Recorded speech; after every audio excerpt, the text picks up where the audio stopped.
this video is sponsored by War Thunder. Pretty much ever since Valve came onto the scene back in 1998, they've been extremely lenient towards people making fan content out of their games and IPs. Probably more so than any other company in history. When most big companies catch you making your own game based off of one of their IPs, they'll probably hit you with the DMCA takedown notice so quickly, it'd make your tiny little head spin. Or they'll just send gang stalkers to your house and start texting your mom a whole bunch. They've also been known to do that. Valve, on the other hand, doesn't just embrace fan games and fan content, they will straight up sell you a retail product for real money that not only uses their intellectual property, but also their assets, code, and engine. And that leniency can sometimes lead to insanely popular, professional, and damn near Valve quality games made for Valve fans, by Valve fans. Sometimes. But I personally think that the weirder, more obscure Valve fan games usually end up being the ones I'm the most interested in. Games like Black Mesa are really cool and all, but for me, it's missing that soulful jank that I tend to associate with this type of game. Which is why I thought it'd be a good idea to take a look at what I consider to be maybe the weirdest type of Valve fan game that has ever been created. Demakes. For reasons that are still unknown to man, pretty much every single game that Valve has ever released has a surprising number of demakes that run on outdated engines, have very bare-bones graphics, and, to put it simply, are fan remakes of some of their most iconic games that intentionally look as bad as humanly possible. Maybe it's just a clever way of getting around minimum system requirements, or maybe it's just the ultimate display of mankind's arrogance, but whatever the reason, I figured it'd be pretty interesting to scour the internet to find as many of these weird-ass demakes as I possibly can. Demakes that I consider to be the weirdest Valve fan games that have ever been made.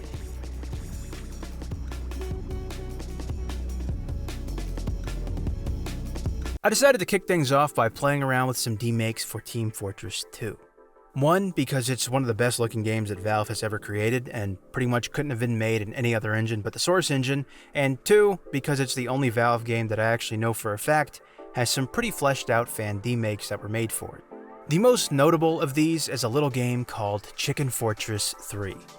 A fully fleshed out Chinese remake of Team Fortress 2 running on the Counter-Strike 1.6 engine. I can't even tell you how hard it was to get this game running on my modern computer, and this video would genuinely be hours long if I told you the story in full detail.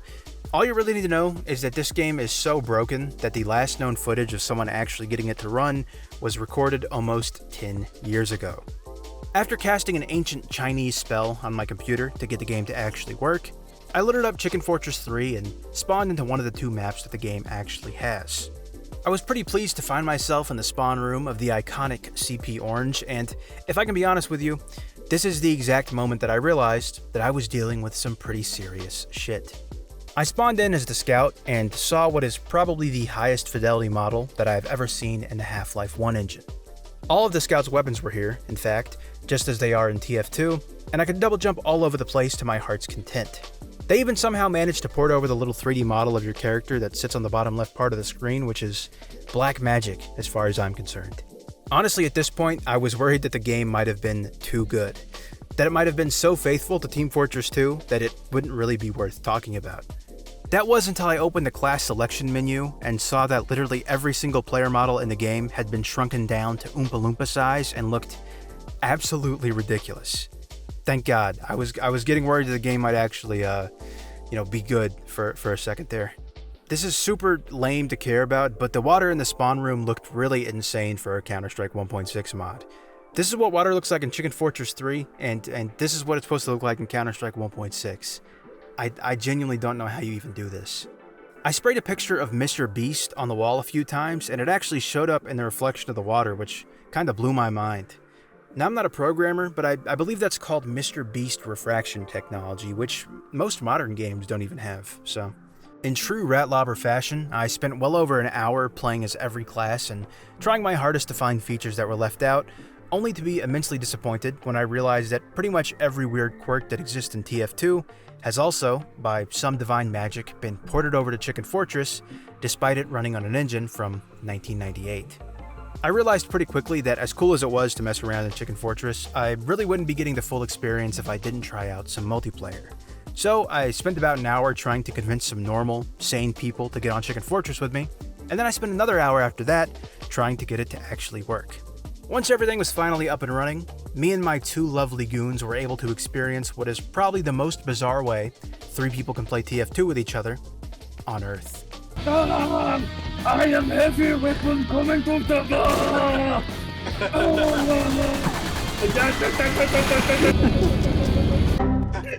You crashed the server. I really can't emphasize enough just how good the combat felt, which really does need to be said because if you've never played a Gold Source multiplayer game before, they tend to feel like what scientists call dog shit. I'm not hating on Team Fortress Classic, and I recognize that there are people insane enough to actually enjoy playing that game, but it is so hard to tell how much damage you're doing to someone and if your shots are even hitting them at all, which is very much not the case in Chicken Fortress. Describing the moment-to-moment gameplay to you would basically just be describing what TF2 feels like to play, which would be pretty boring, but that's okay, because the moment-to-moment gameplay isn't even really the fun part of Chicken Fortress. The real joy of Chicken Fortress comes from these little breaks in between regular gameplay where something so ridiculous happens that everyone stops shooting each other just to stare in awe at how janky this game is. Wait, can you telefrag? Stand on the exit, Bertie. Stand over here. Yep. You can. This is the best game ever, bro. We had a lot of fun on CP Orange, and I was very glad that they chose such a classic map to remake in this version of the game, and more than anything, just impressed that the control point game mode actually worked, and that this wasn't just some deathmatch mode dressed up to look like TF2. We tried out the one other map that came with the game by default, called movewith.bsp, but it was just a single control point inside of a black void with a giant laser beam that instantly kills you right in the middle of the map. I honestly have no idea what the hell the point of this map is, but there is a third-person camera on it for some reason, so I was able to get some pretty cool shots of the janky-ass player models thanks to it, and that is definitely worth something. Using my advanced smart guy knowledge, I was able to get maps from Team Fortress Classic ported over to Chicken Fortress, which let us play on this weird-ass remake of 2 Fort. Honestly, the fact that 2 Fort was not included by default feels like some kind of sin against mankind itself. I don't even think we killed each other like one time while playing on this map, but we didn't really need to because just exploring this weird-ass game and doing our best to find exploits on the map was way more fun than any janky stair stab ever could be. Well, I guess that'll do. Bye. Bye. I really like this demake of 2 Fort, by the way. The lighting is super cozy and a lot darker and less vibrant than the TF2 version is, which makes it stand out quite a bit from basically any other rendition of 2 Fort I've ever seen. Also, the skybox, for whatever reason, is straight up just an image of the map GM Atomic from Gary's mod. I have no idea why. Chicken Fortress 3 is a weirdly hallucinatory game. I think the best and only way I can describe it is that it feels like what playing Team Fortress 2 in a dream would feel like. Or maybe a nightmare. I don't know which one. Wait, you're like dancing. You're dancing. Wait, stand still, stand still. I'm gonna keep shooting you with this.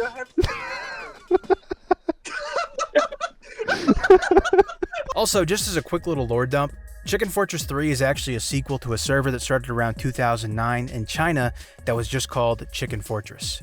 There's only one video that exists of this version being played, and it has loud-ass Linkin Park music playing in the background the whole time, but from what I can tell, there were way more maps, the game was much more active, and at one point there were hundreds of Chinese people playing it as a market replacement for Team Fortress 2.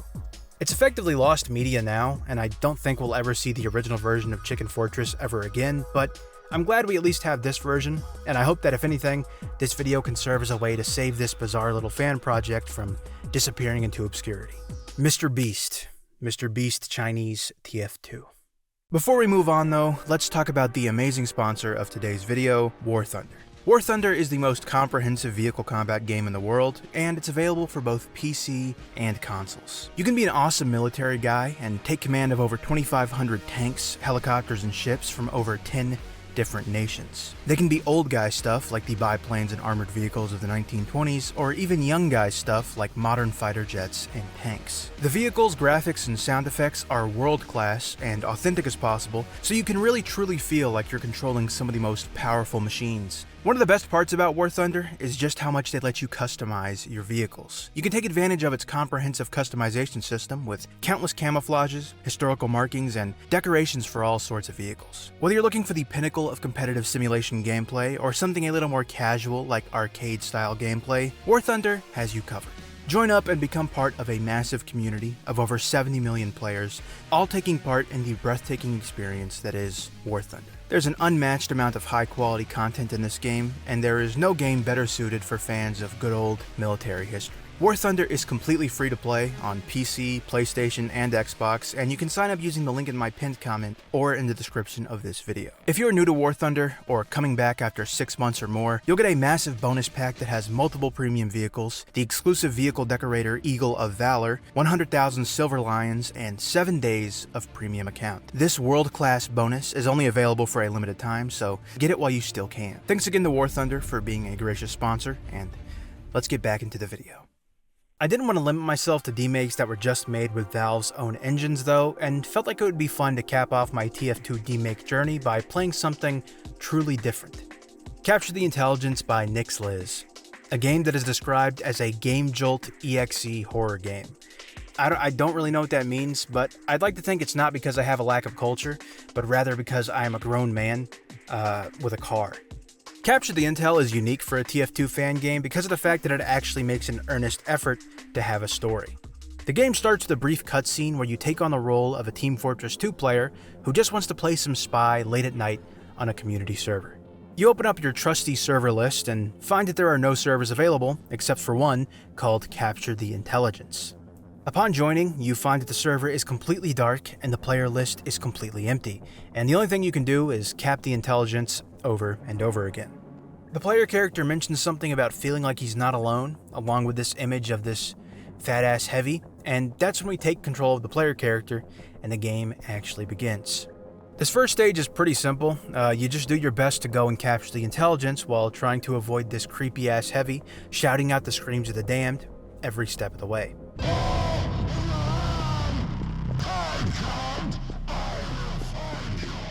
As you get closer and closer to capping the intel 3 times, props block off certain parts of the map, making the heavy more and more of a threat as the level goes on. Make sure you watch out though, because if you slip up and let the heavy catch you, he'll scream in your face like a big old meanie. This level is pretty easy, but it sets the tone quite well for the rest of the game, and I really appreciate how cool it looks with all the isometric TF2 assets. After capping the intelligence 3 times, the spy finally escapes the strange dark room with the strange fat heavy and slams the door shut behind him, seemingly happy that whatever the hell that was is finally over. He doesn't get to rest for very long though, because he immediately realizes that he's ended up in a nighttime version of GM Construct, and that even more creepy ass versions of the TF2 characters could be lurking around any corner. I checked out section 2B of the Zoomer manual, and I found that GM Construct is considered to be highly creepy type stuff. The GM Construct stage has you running around looking for gas cans so that you can fill up the Jeep from Half-Life 2 and finally escape, and it honestly might be my favorite part of the entire game. I know people are probably sick of hearing about how creepy GM Construct is by this point, but seeing it rendered out in this dark isometric style is really cool, and I do appreciate how good it looks. The sole enemy on this map is a crazed soldier who chases you down and pounces on you the second he detects you. It's literally impossible to outrun him, and I guess I'm bad at reading directions or something, because I died an embarrassing number of times before I found out that if you press E to call for a medic right before he does his little pounce attack, the loud noise will momentarily stun him while you go and collect your gas cans. After the Jeep is fully fueled up, a brief cutscene plays showing the spy hopping into the Jeep and just owning the shit out of the soldier by running him over with his car. After the spy is done committing vehicular manslaughter, he drives away from GM Construct and looks down, only to realize that he's out of gas and stranded on some sort of bizarre road. This level has the spy trying to activate 2 generators to open up an exit while trying to avoid getting his head blown off by a whole team of demented-ass snipers. The animation that plays when the snipers kill you is actually really cool, and I appreciate that it isn't just a jump scare or something, and actually tries to be unique and be scary in a way that isn't just screaming at your face real loud. This level gameplay-wise is probably the weakest out of the entire thing, considering you can just stand still and the snipers won't shoot you, but it's still really cool, and I can't say that I wasn't having any fun. After powering up all the generators, the spy is able to escape while narrowly avoiding being hunted down by a pyro, only to collapse on the floor outside, where he looks up and sees this thing. I couldn't even begin to tell you what this thing is supposed to be, but maybe that makes it more scary or something. He looks kind of friendly to me, I don't know.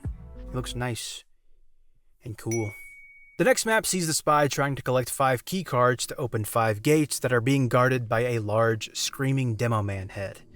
The demo screams will attract the attention of both an evil medic and an evil scout, so you have to be very careful about when you unlock each gate. The scout isn't really much of a threat, but the fact that he attracts the much more menacing medic is what makes him a big problem.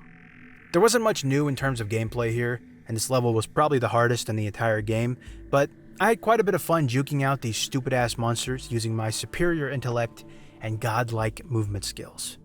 After escaping whatever the hell this place is supposed to be, the spy once again finds himself back in GM Construct and races down the stairs where he stumbles upon what seems to be the server room. I guess this is where the server the spy is playing on is being hosted, and there's no way for him to truly escape this nightmare unless he shuts it all down. This stage sees you being chased around by an opposing engineer while you try to shut down 8 different servers so that you can finally take the game offline. Now, I'm pretty bad at reading people's emotions, but if I'm not mistaken, doing this seems to piss off the engineer pretty bad, considering every time you take a server offline, he gets up in your face and goes blah rah rah rah rah rah rah. After shutting down all the servers and escaping the server room, the spy finds himself in yet another dark part of GM Construct that houses the red team's intelligence, which, if these wires coming out of the back are any indication, seems to somehow be powering the server. The engineer catches the spy oogling his intelligence and sticks his hand out towards him like a weird freak, prompting the spy to yank on the intel until it disconnects from whatever it was hooked up to. This seems to shut down the server for good and brings the spy back into the good old real world and finally ends whatever the hell was going on in that weird-ass server. The spy is understandably pretty happy about all this and throws his keyboard at the wall at Mach 10 speed before hopping up on the bed and starting to dance all around and twerk for a little bit. Spy's stupid-ass dancing session is interrupted by a knock at the door, which freaks him out and pretty understandably puts him right back into survival mode. He opens the front door to find all of the monsters that were chasing him were actually real all along and have now manifested to come and torture him in real life.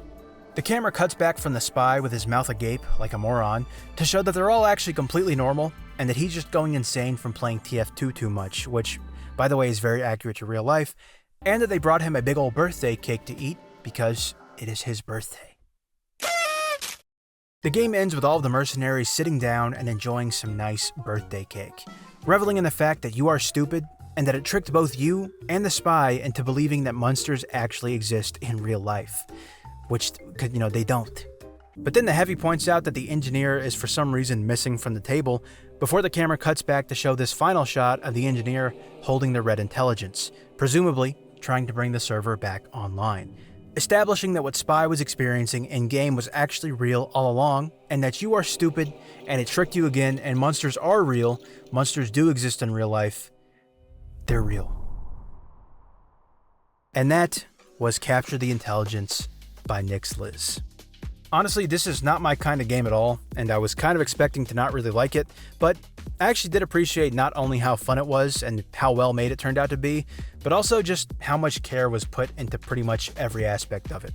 The gameplay might be relatively simple, and if you don't like 2D horror or horror in general, you might not really see the appeal of it, but it's very clear in just about every way that the creator has a fond appreciation for Valve games, the Source engine, and just wanted to make something cool that wasn't really meant to be taken that seriously.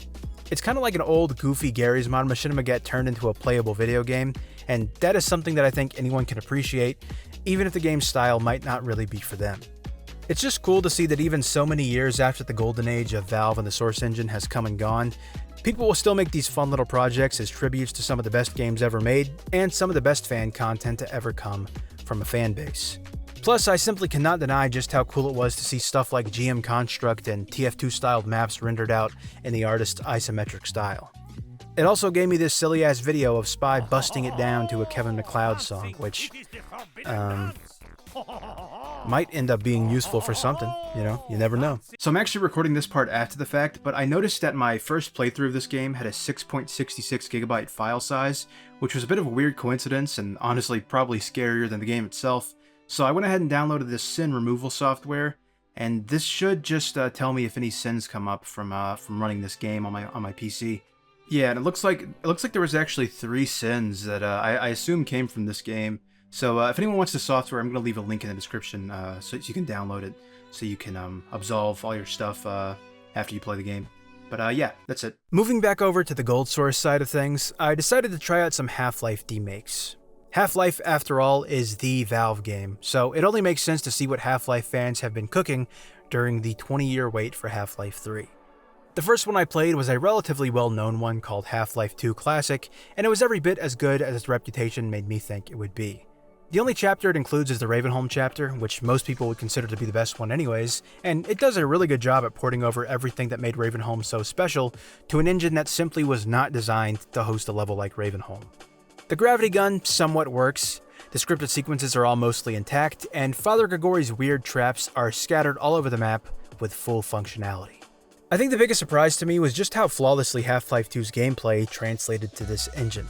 I'm not sure if that's because the two games are already so similar to begin with, or if the development team just did that good of a job at getting everything to feel just right, but either way, it feels good. It wasn't the most novel idea for a mod in the world, but it's just nice to see what is widely considered to be one of the best games of all time, demade and boiled down to its very essence, using an engine that it basically owes its entire existence to. And I respect all of the work that went into making what feels like a weird, alternate universe version of Half-Life 2. But what if instead of remaking one of the best games of all time, some strange little maniac went and remade one of the worst games of all time? Hunt Down the Freeman Classic has the same idea as Half-Life 2 Classic, a demake of a Source Engine Half-Life game made entirely using the Half-Life 1 engine. If you somehow aren't familiar with the original Hunt Down the Freeman, it's a Valve fan game based off Half-Life 2 that is often called the worst video game of all time. Also, in the game's story, Keemstar is the President of the United States.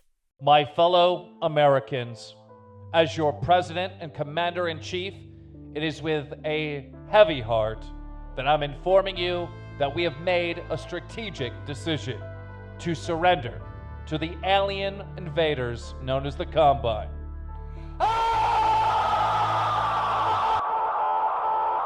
I started off on my journey as Mitchell Shepard, finding his way through the halls of Black Mesa to hunt down Gordon Freeman, or something.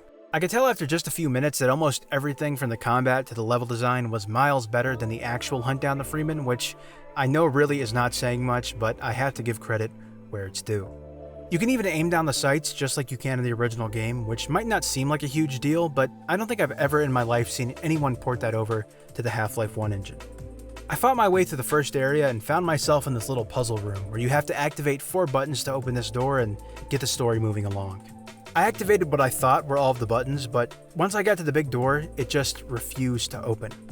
I considered the possibility that the game was either just broken or that I had just missed a button, so I wandered around this dark-ass room for something like 15 minutes before opening up a walkthrough and realizing that for no discernible reason, the last button is lying down horizontally on some random concrete thing instead of lying flat against the wall.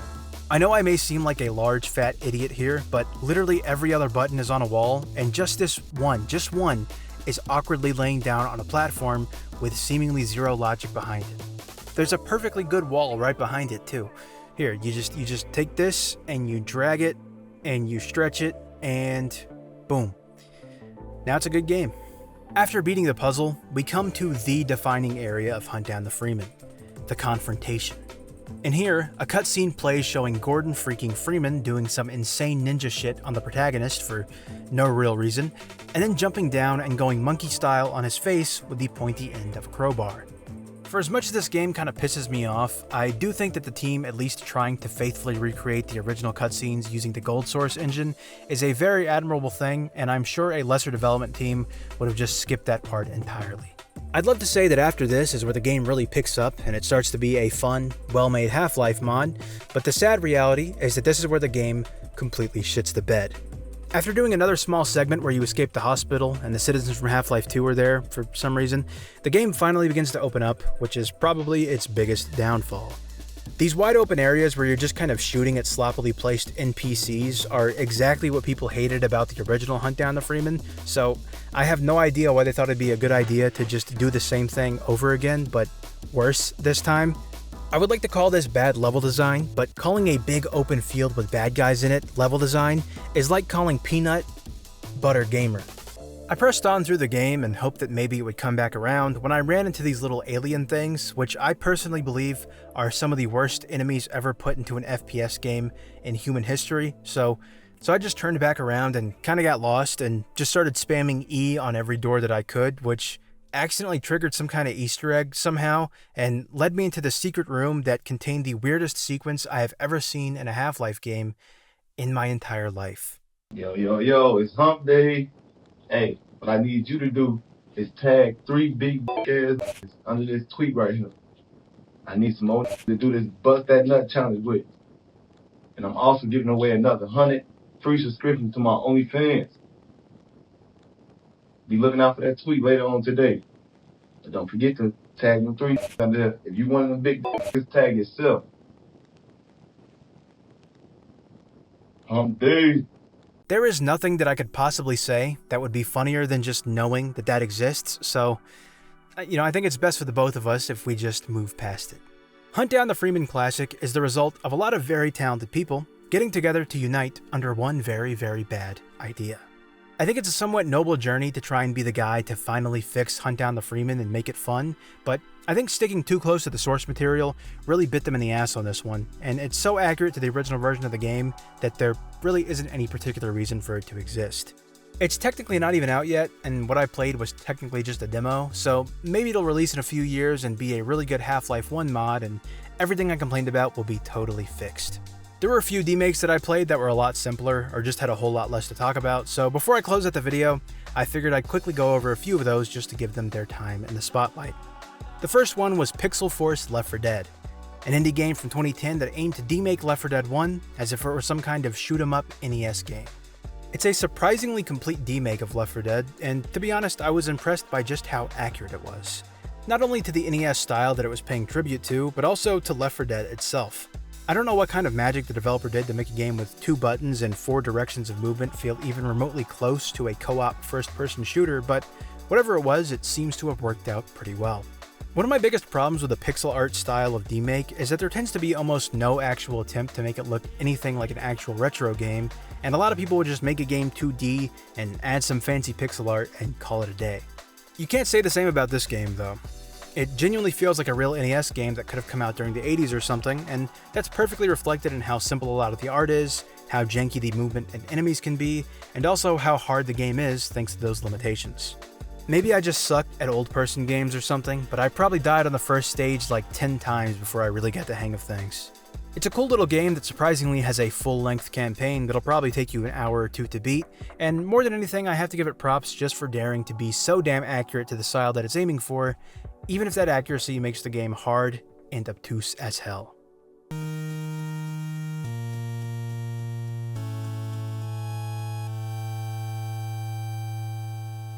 Codename Gordon is arguably the most famous Valve demake of all time, and it's essentially just a flash game from around 2004 that tells the story of Half-Life 2 in a very cheesy and oversimplified way. If you're a big nerd, you might argue that this technically isn't a Valve fan game because it was published by Valve to promote Half-Life 2 before it released, but the vast majority of development was done by another company called Nuclear Vision Entertainment, who, in case you couldn't tell, that is not Valve. The gameplay is pretty bog standard for a Flash game, but the art style and quirky use of the Half-Life 2 characters make it feel really cozy and really unique. Not to be that guy, but they literally just do not make them like this anymore. The combat is pretty simple and manages to stay pretty engaging throughout the entire game, and I just love the fact that when you get attacked by a head crab, it actually latches onto your head and you have to switch to a crowbar and whack it if you want it to come off of you. It's a really cute little mechanic, and also, in a weird way, makes the head crab a more engaging enemy to fight than it is in literally any other Half-Life game ever. If I had to sum up Codename Gordon with one word, I would say that it is very cute. I would say that in a cool way though, like not like a girl, like a man talking about a dog or something. Anyways, my final most poignant thought about Codename Gordon is that G-Man looks silly as hell in this game. Here, I'm gonna put him on a screen so you can take a screenshot of him and use him as your new profile picture. There you go. You're welcome. The whole sphere and community surrounding Valve games is insanely unique in terms of how much raw talent is inside of it, and the fact that Valve kind of stopped making games like 12 years ago, and people are still making these insane-ass fan recreations of their older stuff, is a testament not to the company itself, but just how good and impactful that specific era of video games was. And I don't think it'll ever really happen again, which is a little sad to think about. Call me crazy, but I don't think we're getting any cool artifact fan games anytime soon. You know, I'm just saying. I know it seemed like I was being like super mean to a lot of the games in this video, but honestly, the poopy bad games are probably my favorite games of all time. And I think the day that those stop being made is the day that the Valve community is just over forever. These are the poop bad games are the heart and soul of this whole thing, of this entire, all this. Before I head out, I just want to take the moment to once again thank War Thunder for sponsoring this video. Don't forget to go play it for free on PC, PlayStation, or Xbox, and use my link in the pinned comment or description to sign up. New and returning players that haven't played in 6 months will receive a massive bonus pack across all platforms, including multiple slick premium vehicles and lots of other good stuff. Don't miss it, okay? This offer is only available for a limited time. Thank you again to War Thunder for sponsoring this video, and I'll see ya. I hope you enjoyed watching this video. I know I didn't cover as many games as I usually would in a video like this, but I really wanted to make sure that each game in here got a healthy amount of screen time. There are undeniably a lot of cool ones that I missed that are just as weird, if not weirder, than the ones in this video, so I'm sorry. I apologize if you were looking forward to seeing, Gay Fortress 2 or something. My bad. It'll be in the next one. But yeah, thanks for watching. Here's a picture of a fat guy. Check that out real quick. Thanks for watching. I've been Rat Lobber. Peace.